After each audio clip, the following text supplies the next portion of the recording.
How many of you grew up like I did, not rich? Now, I'm not theologically or philosophically shallow enough to tell you money will make you happy. Money will not make you happy. You get more money, it will make you more of what you are right now.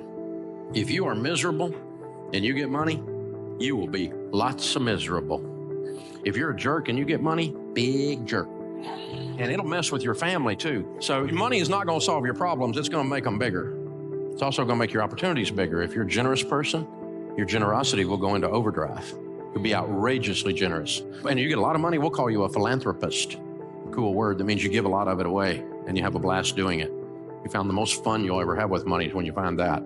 So we live in a cause and effect world. What you plant, you will harvest. You will reap what you sow, right? So if you plant stupid, you will get a crop of desperate.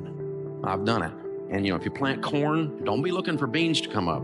Don't be shocked by, because what you put into your life is what you're going to get out. So we found that there's 5 things that if you do these 5 things with money over a period of time, like 10 or 15 years, you will build a level of wealth 100% of the time. So let's look at the 5. The first one is get on a budget, a written plan. You have to do a budget on paper, on purpose, before the month begins. Every month. If you work for a company called You Incorporated and you manage money for You Incorporated, the way you manage money for you now, would you fire you? Don't answer that. We misbehave with money, and so we're disorganized. We don't have a plan. Nothing's written down. Decide. The interesting thing about each one of these principles is you can just decide today to do them. And the second one is you need to get out of debt.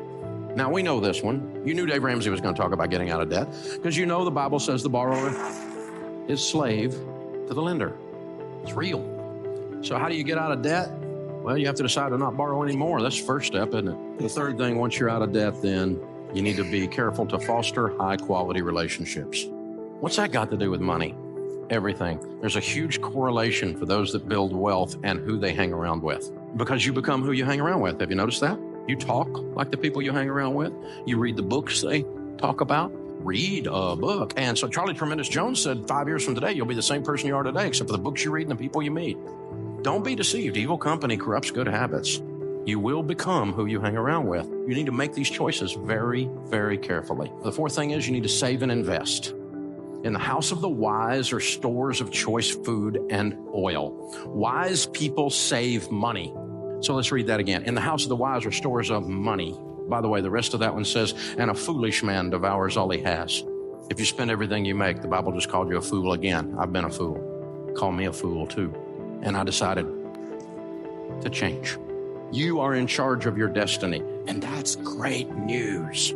The last one is all about generosity, but this is all about cheerfulness. Generosity is not just a transfer of funds. Generosity is a spirit where you decide to be a generous person. Generous people are more attractive. They smile. They're not grouchy. It's not all about them. They're the ones that open the door. They're the ones when the grocery bag has the bottom drop out and your groceries are rolling all over the parking lot. They're the ones out there helping you pick it up. These are the people that when they go out to eat, they leave a tip, you cheap and ridiculous. Well, I'm not one. I leave big tips because it's a form of generosity. Well, they didn't give me good service. Oh, shut up. They're carrying a tray that weighs more than you. Figure it out. They parked your car in the rain and in the heat. Shut up. Give them some money. They park your $130,000 car and you give them $3. What are you, a nut? That's Ferris Bueller parking the car there. You take care of that, man. I give them a $20 bill. My car's still sitting there when I come out. It's amazing. Besides that guy's working his way through college or something right then. If he says better than I deserve, that's his code for I'm getting out of debt. If they say that, you got to give them a double tip. So I give them 40. My wife's like, I'm going to park your car. And no, you're not. You're not working your way out of college. You've already put up with me for 30 years, so it's all right. Generosity is a spirit. It changes everything in your life. But it's awful tough to give if you're broke. If you're in debt and you hadn't saved any money and you don't have a plan and you're not hanging out with other people who are givers. And so change. You get to decide today. It'll change your life. It'll change your family tree. You will change everyone with your last name that follows you if you do these things. It's that powerful.